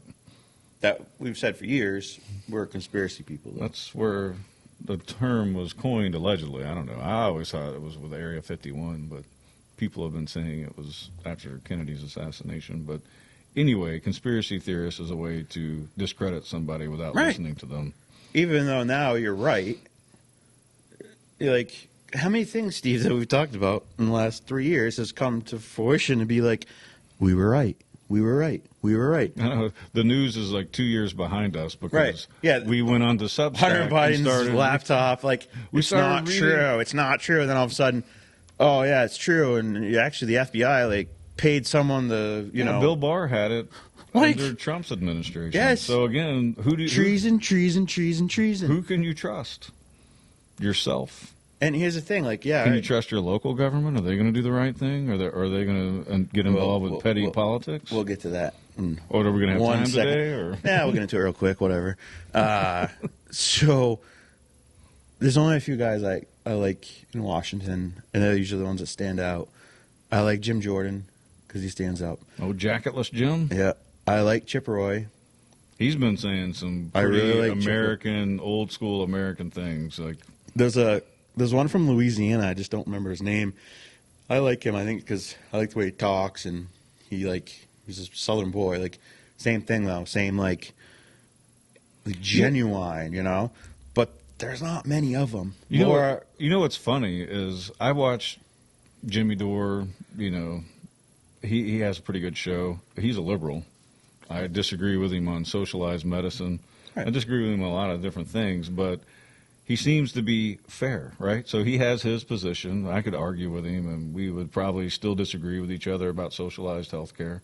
But even he sees, because he was the one that wanted the squad, the really progressive AOC types, he wanted them to do what the 20 Republicans did the last 2 cycles, because they could force a vote because they didn't have to vote for Nancy, right? But then the corporate media came out and said, oh, if you do that, then McCarthy will win. Just like they were trying to say, if they do this with McCarthy, then Jeffries will win.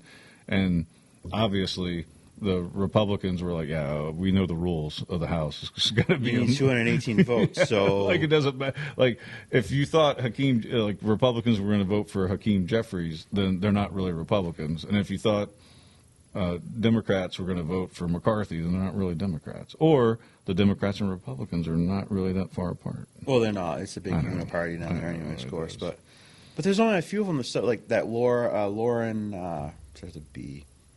She's from Boebert? Yeah, she's From Colorado? From Colorado.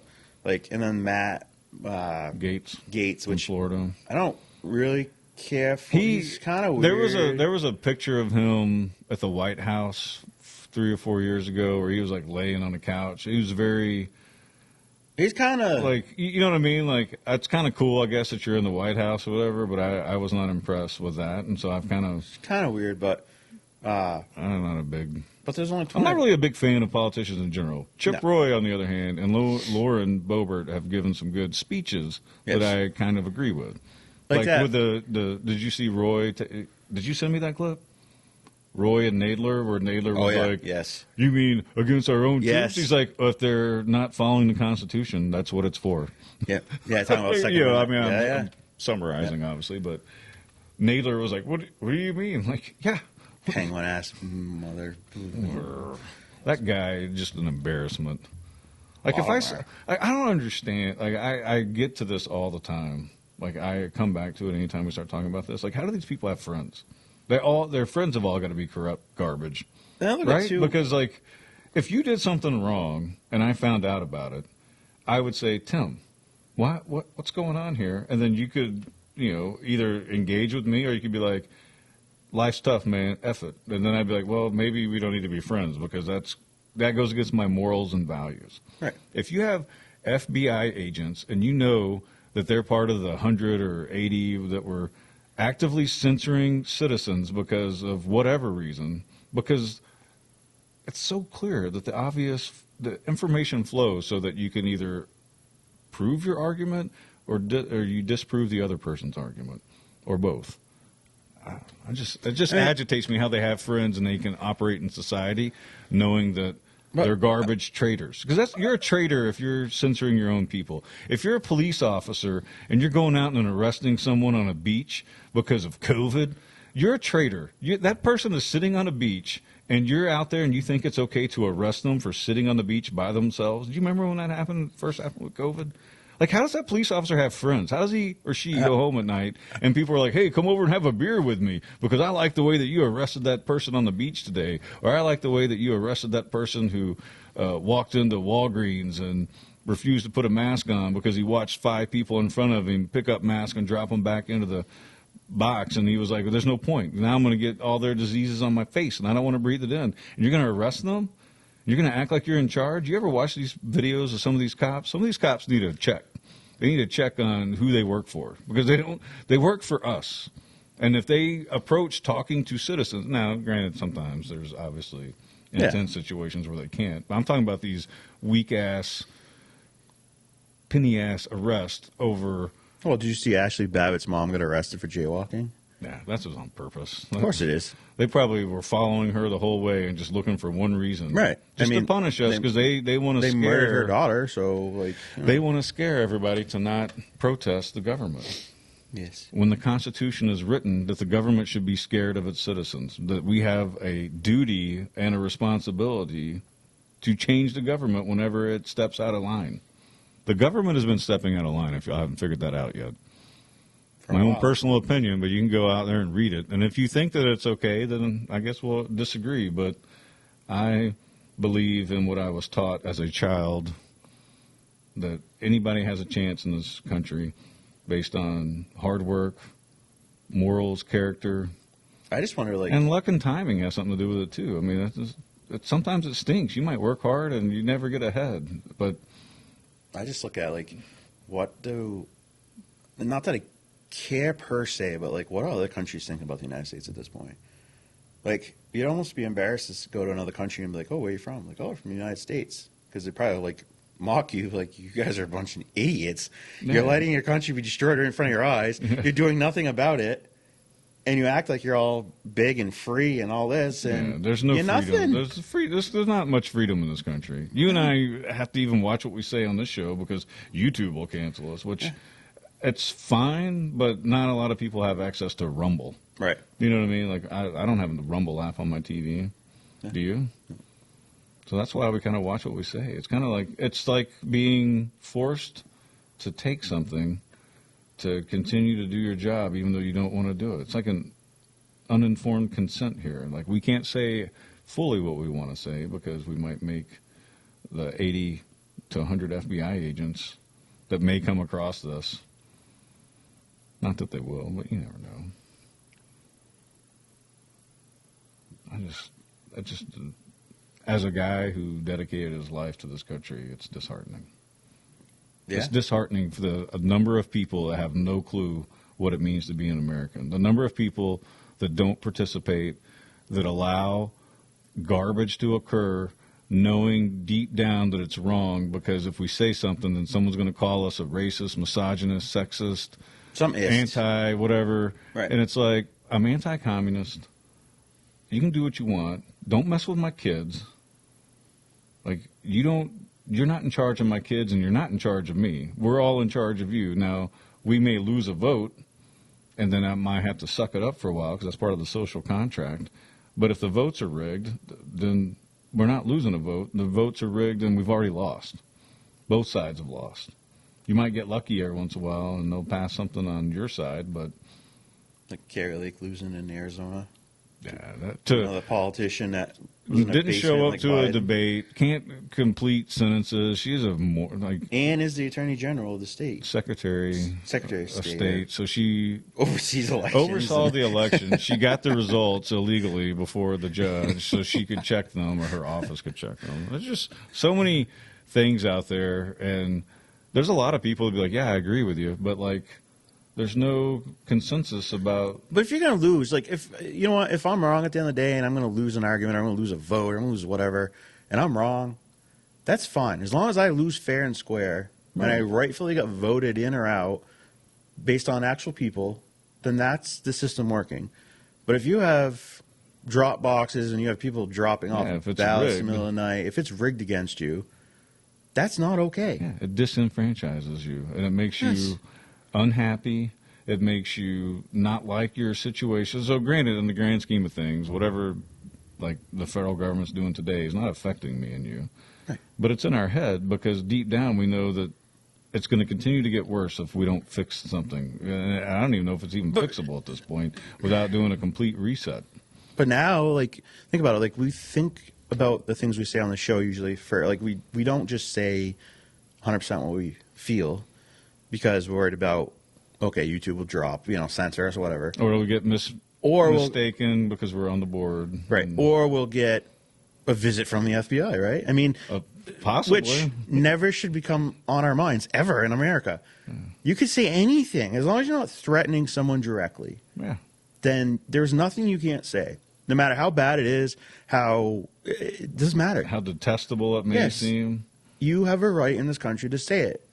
You might be a In certain jackass. situations, yeah. No, if you're at work and you got a code of conduct or That's standards, different yeah. because you're working for somebody. Yeah, but in like me and you right now, right, we don't have any sponsors today, right? no sponsors today. So we can say really whatever we want, Right. as long as it's within YouTube's bounds and it can't be misconstrued as something to do with the school board or something. But something to like upset them. And that was the thing. telling. I was actually so yesterday I went to the bullying forum that we had at the school, and actually Bert was there as well, and then Carrie went because Carrie's one of the people who was like, "Hey, I don't want to speak about this. This is going on," And I said, "Yeah, I kind of watch what I say, and it's harder for me because I have to think more about what I say because I just don't like." But I was like, "Hey, we're doing the show tomorrow. I can't wait because I don't think as much about what I say. I just say what I feel, and I don't care if someone doesn't like it. Tough shit. I don't care. It's my opinion, and whatever."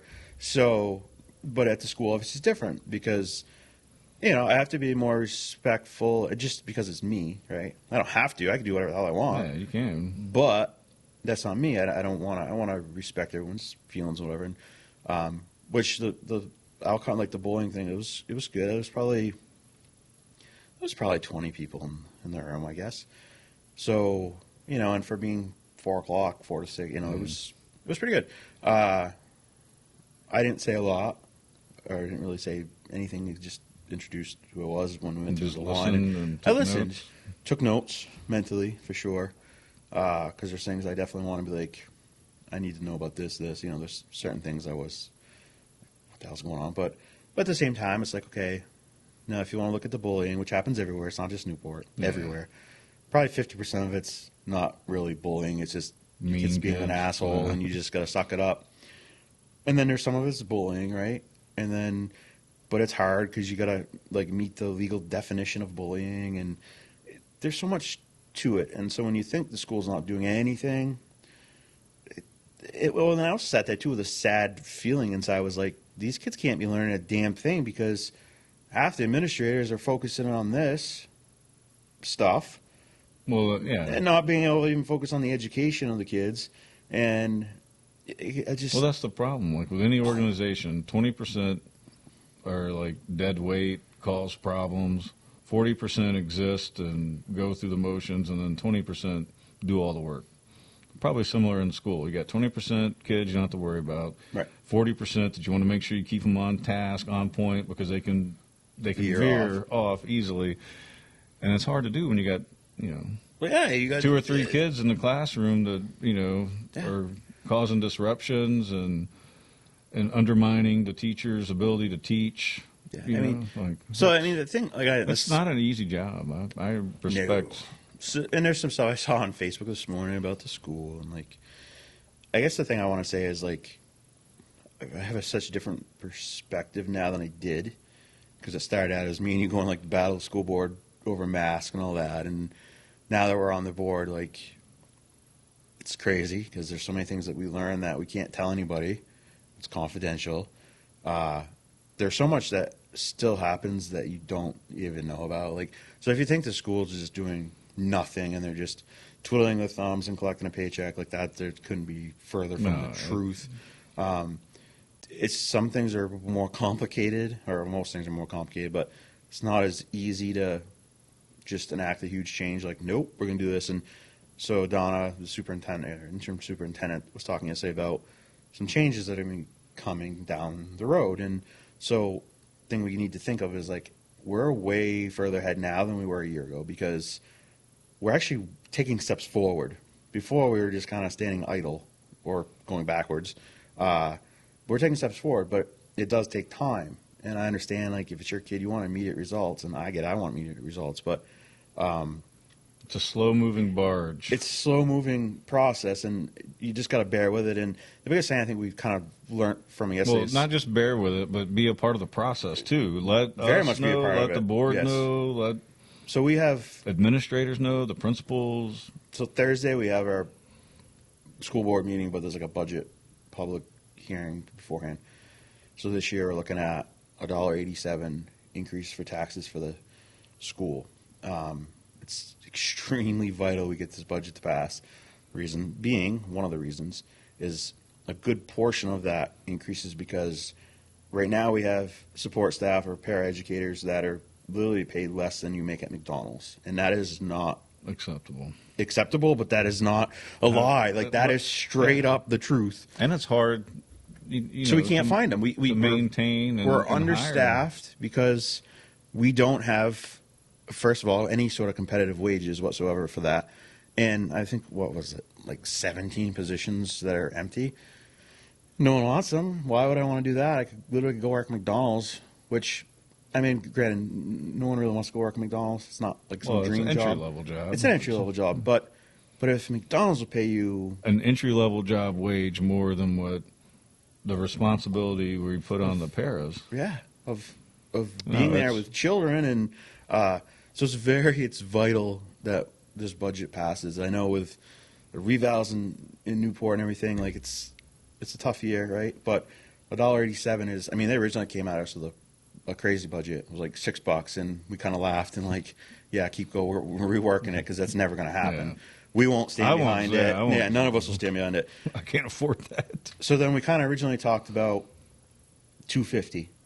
We think we could talk to the taxpayers and say, hey, $250.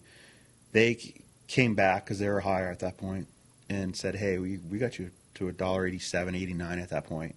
And I think now the final number is either $1.87 or $1.85, which... So it's not just the para support staff. No. It's to create to be able to pay the teachers that were missing. Yes, we've got teachers that... So they had like positions that were cut originally, and so when we first looked at that higher budget, right, we were like, hey, we want... those teachers. And this is all on, you can go watch this. Yeah, this is all public forum stuff. Yeah. We said we want the teachers, we don't want to cut teachers. Mm-mm. You can cut anything else, cut your only purpose, construction paper, cut yes, everything else, but we need to do what we can to get the teachers in here, right, so that the kids have a full staff and they can take more than, the basic level courses. Right. So that we can add options so that there's a higher math and there's an average math, But and then I asked, Miss Martin, I'm like, question: why did those two teaching positions get cut? Budget. So someone in their infinite wisdom decided to cut teachers out of the budget to save money. When your only purpose as a school is to teach kids, that's the last thing you should be cutting. Right. I mean, that's common sense. So for our listeners and stuff, that we've looked at the budget, Steve more than me, because he's really looked through it. Everybody on the board has looked through the budget. There's no pork in the budget. There's no like federal government pork. Like the increase that we all feel with our light bills and everything, the school gets those too. And the teachers get those. Those teachers get that. So literally, this is like a bare bones budget to keep this going. But there's actually going to be it's actually going to advance Newport with the budget somehow, too. Yeah, that's because the now we goal can of have pairs that will actually stay. We can actually hire pairs, fill positions, because there's legal requirements we have for some students too, and we're having a hard time doing it because we don't have enough employees to do it. And it's not just Newport, by the way. No. So that's the other thing that we're dealing with. So we have a shortage. Yes, everybody. We're in the area, we're one of the lowest paid, if not the lowest paid. Yeah, our para thing was. And so then you look out there, but Claremont has the same issues. Yeah. Sunapee might not, but I'm sure they still have some issues with teachers and stuff. Yeah. Like teaching's one of those professions that's not growing, like the health field. It's not something that's growing, and so everyone's struggling with these issues. Just we're struggling a little more because, well, if you're not going to pay the money to keep a teacher, and obviously it's not about pay, but it is for our pairs. I mean, if your pair is making $10 an hour, you can't survive. You can't. Hey, there's the Stephen in me that if I were not on the board, there's always the quote unquote nuclear option, which is appreciate all the guidance you give us, Department of Education, but we're going to set our own goals, and then maybe we rearrange things. And to me, the pork, if there is any, is when government starts adding on more and more stuff without even talking to parents, because something that's being taught in New York City may not apply to Newport, New Hampshire. Right. You know what I mean? Just because they're Washington, D.C. thinks you need to teach this, why do we need to teach that? Like, do the parents want us to teach that? Or is this a lobbying group that's paid you off that my ex-congressman that nominated me and got my selection to West Point works for, because if you utilize this book or you utilize this method of teaching, then you got to spend like all this. millions of dollars across the country by the time, you know what I mean? So then you're putting money into this new book company that, oh, by the way, is the daughter or son-in-law of some congressman or senator. You know what I mean? Like, there's issues like that out there. Right. That's one of them. Critical race theory. Son-in-law owns the whole thing. And Yeah, I'm going to have to cancel Hulu because they have a new thing called Upcoming Videos, and so they're going to produce a series on the 1619 Project. So they're going to participate in the rewriting of U.S. history. I don't have Hulu, so. Well, $14.99 is how much it costs per month, which when I first signed up for it years ago, it was like $5.99. Oh, yeah, commercial free. Netflix the same way. It used to be super cheap, but. But anyway, the 1619 Project is coming to Hulu. Not the 1776 Project, not the true history, because, history is written by the victors. So apparently right now, those in charge are rewriting our history right in front of our eyes, and we're allowing it to happen. Yep. Because it goes against every history book that was written for the last 100 years. Yeah, they didn't just find something new. They're just rewriting it to fit The narrative. Yeah. To make you and me bad people. Yeah. And I haven't done anything wrong. I mean, we've all done things wrong, but you know what I'm saying? Like, not responsible for any of that stuff. No. So, I am going away for 10 days. So this is like a primer for when you get back. Welcome back. Thanks for watching, and We'll see you in be back 10 in to like 14 2 days. weeks or something. Yeah, so I'm going to Florida. I leave Thursday. I'll be back on the 23rd. I think we're gonna drive down because flights are stupid. I don't like flying anyways. I don't like being around. I told you I lost faith in humanity on a flight from Hawaii to California. Yeah, so we're gonna. You see the Drive worst down. in people sometimes on a flight. Oh, yeah. Yeah. So finally get a break that my body desperately needs. I get my ring finger here. Like, I don't know if you can see it, but it's like Locking trigger. up. Yeah. Oh, yeah. It's been doing it for like a while. And like I was moving some 7/16 plywood the other day by myself, and it like hurt like my arm. I'm like, oh, my like I'm being told like, hey, you need to like take a break for a little bit in your body, and I'm just like, I gotta keep going. I got stuff to do. So I'm actually looking forward to a week off. But Well, I know you told the audience 40 minutes ago that I just stand around and BS with you, but I did. Nikki thinks I broke the tip of my thumb one day. I'm just now getting back to where I can put pressure on it. Like she said I probably broke the tip of it. Like it wasn't like just a bruised thumbnail. Like it was. at my house, Yeah, when we were see, dumping garbage, when I was carrying all those heavy boards and throwing them in that 7.5 foot tall trailer that I think it was slippery out. I think a foot slipped, my hand slipped, and then like a board just went bam right onto it. A heavy one too. I think it was like the heaviest cabinet I threw in there. We were throwing out those old. that's right. I remember now the cabinet day there. Yeah, yeah, we were throwing out those cabinets that Andrew bought. That I'm like, why did you buy these? Like, luckily Sean paid $75 for them. I did actually take. Well, Oh, you got some drawers. we took the doors off them, and I Yeah. kept the Lazy Susan thing. I think I'm gonna use that. For You got the mom's place. rails because they were still. Yeah, those are we got a few things out of it. Yeah, you're able to get some things. I was like, why did we buy these? These are like not good. But yeah. So we when we get back. I just had to make it about me. 'Cause No, you were no, talking about how it's- you it's needed a okay. rest. My thumb's been kind of hurting. Yeah, no, I get it. It's hard to play video games, and like I get it. Yeah, it is. Your left thumb hurts. You use a thumbstick there on your left thumb. Yeah, I get it. So we are Thursday. We have a school board meeting, 5:00. First part's Budget. budget, and then the regular meeting. Please show up, participate. Yeah, because maybe you and I are outsiders. I don't Keep think we saying are. that, but I mean, I well, the people are going to end up watching this, most of them. Now, some of them Right. will watch it out of spite and see if they can glean We're anything back, from bitches. I take offense to that. You Sorry. use a word like that on this show, Timothy. Sorry. I know you're not talking about female dogs and heat or anything else like that. Yeah, it's a playful term. In case y'all can't, if you're not in on the joke, Yeah. I can't help you anymore. Like there's some weirdos out there, and weirdos in the sense of don't understand the concept of how our government's supposed to work. I think that is antithetical to being a U.S. citizen. Well, didn't we just in New Hampshire pass a law that basically you have to pass the citizenship test to graduate? And that's good. They should. That's very good.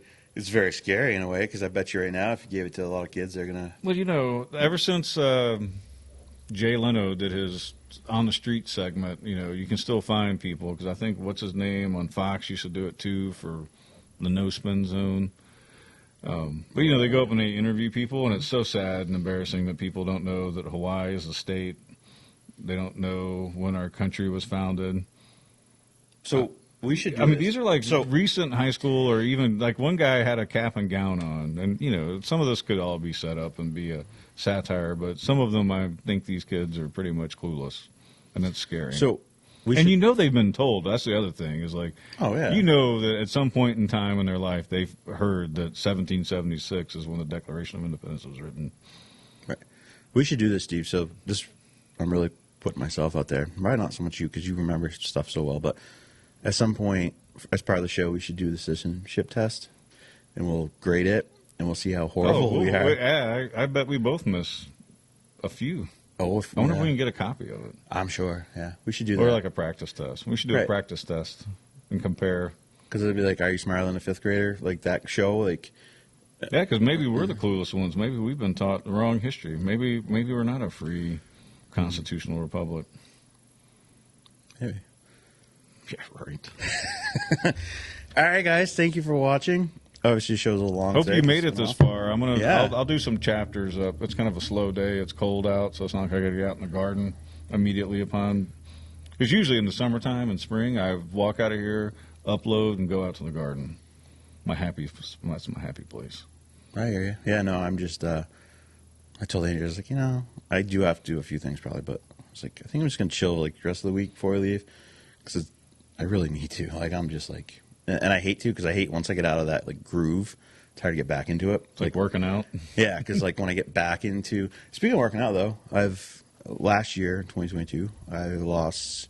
I don't have like an official because once we moved, I don't know where anything is, but I lost at least 40 pounds last year. That's awesome. So like 25 it was gym related, and then the rest was all house related because I just when Don't you have work time to constantly, and when I eat, I still eat bad. Like that's the thing. But you're not. I've noticed though that like if there's a hamburger, you eat 3/4, or Yeah, I just don't. you don't eat the whole hamburger.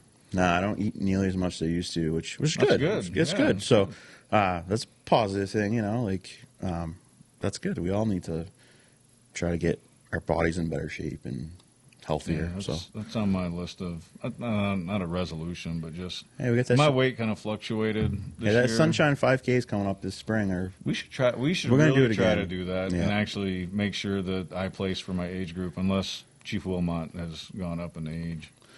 no. Yeah. But you could play top three. It's top three, so. I like June, that I'll be route. 40, like so. I know that everybody hated that hill there, but I So we shouldn't. We'll have to do it again. We'll have to raise money again. We'll have to do a better job this time, though. But yeah. Well, I think we should try to prep for it a little bit. We should go out there and like set some real time goals. Chief, have him train us. I don't know if he could put up with training us. Probably not. A guy like him would just probably want to run off. Like talk to us like the first minute or three, and then be like, "All right, See you so when I'm you done with guys my got it?" workout. Have a good time.